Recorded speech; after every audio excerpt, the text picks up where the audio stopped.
দু রকম সর্ষে দিয়ে নিজের হাতে কোনো রকম মেশিন ছাড়াই কত সুন্দর খাঁটি সর্ষের তেল বানিয়ে নিচ্ছি। আপনারা ভিডিওটি দেখতে থাকুন। যারা ফেসবুক থেকে দেখবেন তারা পেজটি ফলো করে দিবেন, আর যারা ইউটিউব থেকে দেখবেন তারা চ্যানেলটি সাবস্ক্রাইব করে পাশের বেল আইকনটি প্রেস করে দিবেন। আর বাচ্চাদের এই তেলের সাথে মানে 1 চামচ কি 2 চামচ কালো জিরে দিয়ে রোদে দিয়ে প্রত্যেক দিন মাখাবেন, কিন্তু খুব উপকারী দেয় এই সরষের তেলের সাথে কালো জিরে দিলে। দেখি মুখ এত কষ্ট করে সরষের তেল বের করিয়েছি, তোর জন্যই রেখে দেবো, প্রত্যেক দিন মাখাবো তোকে। হ্যাঁ, এই তো পায়ে মাখিয়ে দিয়েছি, আরেকটা পায়ে মাখিয়ে দেবো। নমস্কার বন্ধুরা, পুতুলের রান্নাঘরে আপনাদেরকে স্বাগত জানাই। আজকে আমার রান্নাঘরে একটি নতুন রেসিপি নিয়ে চলে এসেছি। এই যে দেখতে পাচ্ছেন সরষে নিয়েছি, 2 রকম সরষে, কালো সরষে আর সাদা সরষে। সাদা সরষে আমাদের পুরো চাষের সরষে, আর কালো সরষে দোকান থেকে কেনা। এই 2 রকম সরষে দিয়ে আমি খাঁটি সরষে তেল নিজের হাতে কোনো রকম মেশিন ছাড়াই বানাবো।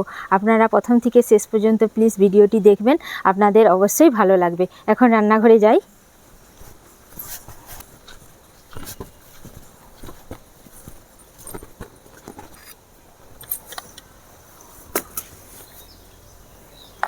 খাঁটি সরষের তেল বানানোর জন্য আমি 1 ঘন্টা আগে সাদা সরষে কালো সরষেকে রোদে দিয়ে দিয়েছিলাম। দেখুন রোদ পেতে সরষেগুলো কেমন ঝরঝরে হয়ে গিয়েছে। এবারে আমি মিক্সিতে গুঁড়ো করে নেব, কিন্তু কোনো রকম জল দেব না, পুরো শুকনো একবারে গুঁড়ো করে নেব। মিক্সিতে আমি গুঁড়ো করে নিয়ে চলে এসেছি। দেখেছেন কতটা হয়েছে। আমি কিন্তু সাদা সরষে এখানে 1 কেজি নিয়েছিলাম, আর কালো সরষে আমি 500 নিয়েছিলাম। কতটা হয়েছে দেখেছেন। এই শুকনো অবস্থায় কিন্তু তেল বেরোবে না, সেই জন্য আমি অল্প অল্প জল দিয়ে একটু প্রথমে ভিজে ভিজে ভাব করে মাখিয়ে নেব। কালো সরষেটাও সাদা সরষের সাথে মিশিয়ে দিলাম।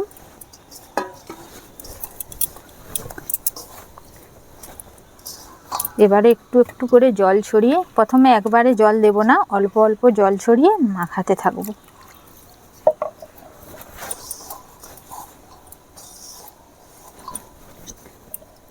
সাদা সরষেটা বেশি দিয়েছি, তার কারণ সাদা সরষে থেকে বেশি পরিমাণে তেল বেরোয়। আর কালো সরষেতে কি হয়, আমরা যে সরষে তেলের যে ঝাঁইটা পাই, সেই কালো সরষের ঝাঁইটা আসে। আপনারা চাইলে যে কোনো একটা সরষা দিয়েও তেল বানাতে পারেন, কোনো অসুবিধা নেই।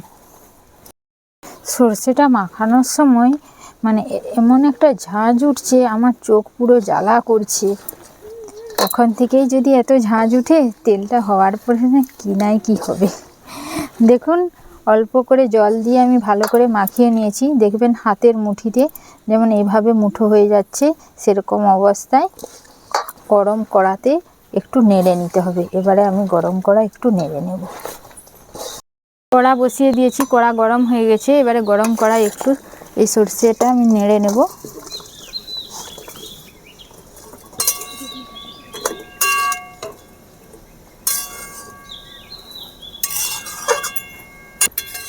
এভাবে ভালো করে নেড়ে নিয়েছি, আমার হয়ে গিয়েছে। এবারে আমি এটাকে নামিয়ে ঠান্ডা করে নেব। এবারে আমি সরষের তেলটা বের করাবো। বের করানোর 2টো পদ্ধতি আপনাদেরকে দেখাবো। প্রথম পদ্ধতিটা দেখাচ্ছি আপনাদেরকে। এই যে দেখুন, একটা পাতলা সুতির কাপড় নিয়েছি, এর উপরে আমি সরষেটা দিয়ে দেব। কম করে নিচ্ছি। এবারে আমি কাপড়টা এভাবে গুটিয়ে দেব।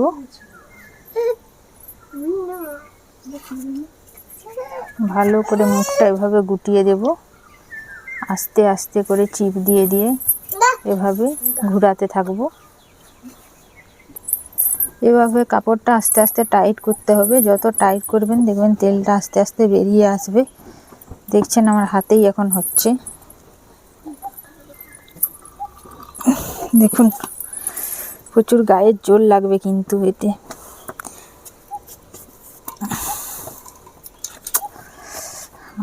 হাতে হয়ে গেছে।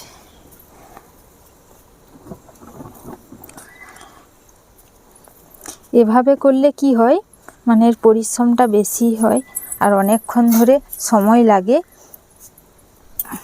আরেকটা প্রসেস দেখাবো, তাতে বেশিক্ষণ সময় লাগবে না, এভাবে কষ্টও করতে হবে না। দেখুন, এভাবে হাতে করে এটাকে কাপড়টাকে টাইট করতে হবে, আর এরকম হাতে করে এইভাবে মুঠো করতে হবে, তাহলে তেলটা বেরিয়ে আসবে। দেখছেন?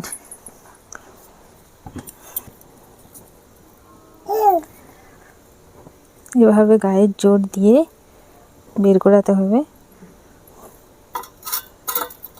যতই গায়ের জোর লাগুক, এই যে খাঁটি সরষের তেলটা বেরাচ্ছে, এটাই কিন্তু শান্তি।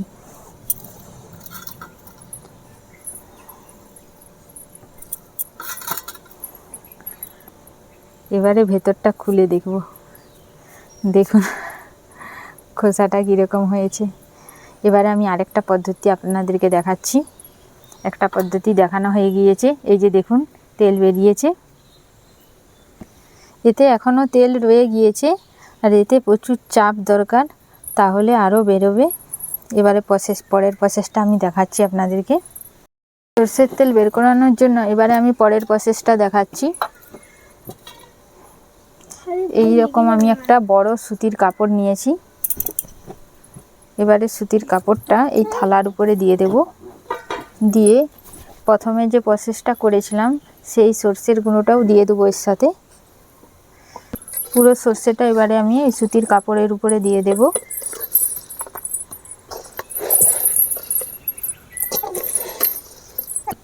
এবারে আমি কাপড়টা ভালো করে বেঁধে দেব।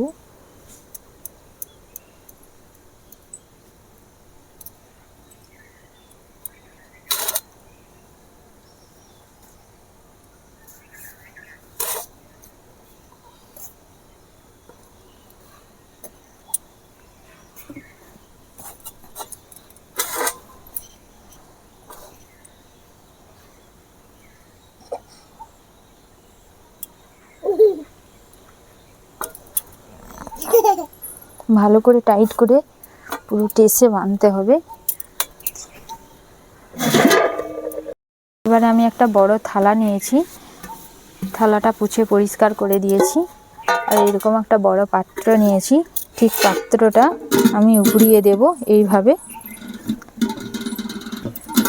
এবারে আমি সরষের এই যে পুঁটলিটা এর উপরে ভালো করে এরকমভাবে চারপাশটা সমান করে বসিয়ে দেব। বসিয়ে দেওয়ার পরে আমি এর উপরে ভারী কিছু জিনিস চাপিয়ে দেব। ভারী বলতে আমার কাছে এখন একটা বড় শিল আছে, সেই শিলটা এর উপরে চাপিয়ে দেব। এই শিলটা মিনিমাম 15 কেজি ওয়েট আছে। যত ভারী চাপ দিবেন তেলটা তত বেরোবে। এর উপরে আমি চাপিয়ে দেব। এবারে আস্তে আস্তে, আমি আর চাপ দেব না, আস্তে আস্তে দেখবেন তেলটা আস্তে আস্তে বেরিয়ে আসবে। দেখুন কিভাবে আস্তে আস্তে তেলটা বেরোচ্ছে। দেখুন মিনিমাম এটা 10 মিনিট হলো, এই জন্য আস্তে আস্তে বেরোচ্ছে। এটা কিন্তু এইভাবে 4 থেকে 5 ঘন্টা এভাবে চাপা দিয়ে কিন্তু রাখতে হবে, তাহলে কিন্তু আস্তে আস্তে তেলটা বেরোবে। 10 মিনিটেই দেখুন আস্তে আস্তে কীরকম গড়ে গড়ে আসছে। আর 4-5 ঘন্টার পরে তাহলে তার মানে কতটাই তেল আস্তে আস্তে গড়ি গড়ে আসবে।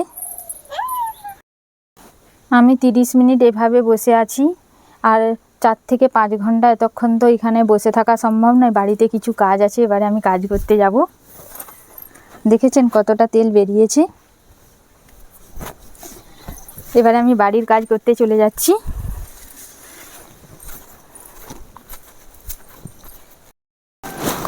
চার ঘন্টা পর টুনটুনিকে নিয়ে আমি চলে আসলাম। দোল দোল দোল দোল দোল দোল দোল দোল।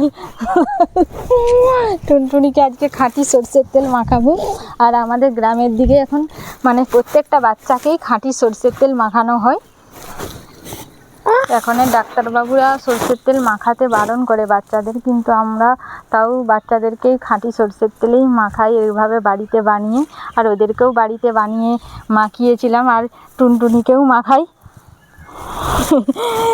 দোল দোল দোল দোল দোল দোল দোল দোল। দেখি কতটা সরষের তেল বেরিয়েছে।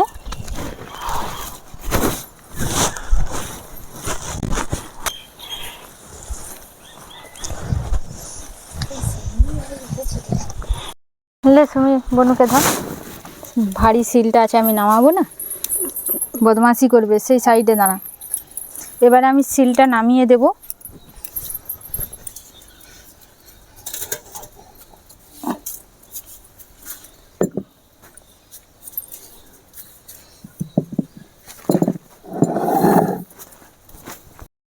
সিলের ভাঁড়িতে এটা পুরো একবারে চ্যাপ্টা হয়ে গিয়েছে। দেখেছেন কতটা সরষের তেল বেরিয়েছে, আরও এর ভেতরে রয়েছে, কিন্তু আর সম্ভব না এতক্ষণ ধরে ধৈর্য ধরে তেল বের করানো। দেখি কতটা বেরিয়েছে।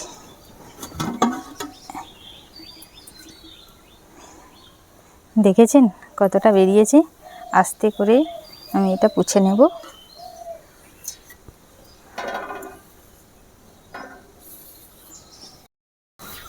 তেলটা এবারে আমি একটা বাটিতে গড়িয়ে নেব। কি রে, কি আওয়াজ করছিস তুই?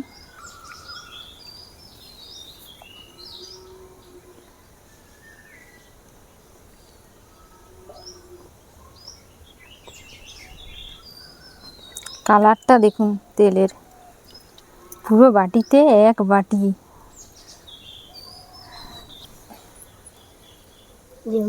হ্যাঁ, তেলটার কালারটা কত সুন্দর। হ্যাঁ, পুরো কাঁচের মতো। খাঁটি সরষের তেল একটু চিটচিটে ভাব হয়, এই যে দেখুন একটু চিটচিটে ভাব থাকে। আর আমরা যে দোকান থেকে যে মানে সরষের তেল কিনি, এত কিন্তু চিট থাকে না, আর এটা খাঁটি বলে একটু চিট টাইপের ভাব থাকে। সরষের তেলটা যে বেরিয়েছে, এবারে আমি ওই টুনটুনিকে একটু মাখিয়ে দেখাবো। আর এই তেলটা খাওয়া তো যাবেই, তাছাড়াও বাচ্চাদেরকে মাখানোর পক্ষে কিন্তু খুব মানে উপকারী। আর এই তেলটা যে বেরিয়েছে পুরোটাই কিন্তু আমি রেখে দেব টুনটুনিকে মাখানোর জন্যে। খেলে তো একদিনে শেষ হয়ে যাবে এই তেল, কিন্তু মাখানোর জন্য রেখে দিলে বাচ্চাদের খুব মানে এই খাঁটি সরষের তেল উপকার। সর্দি কাশি তাছাড়াও শরীরের দিক থেকেও খুব উপকার এই সরষের তেল। বড়রাও এই সরষের তেল মাখা যাবে, কিন্তু তার থেকেও বড়দের এই সরষের তেলের সাথে দুটো রসুন ছিঁচে মাখবেন, দেখবেন গা হাতের ব্যথা খুব উপকারী দেয় এই সরষের তেল। তেল মাখাবো, তেল। আস্তে আস্তে জামাটা খুলে দিই। এই তো তেলটা সরিয়ে দিই। ওকে এবারে একটু বসিয়ে দেব।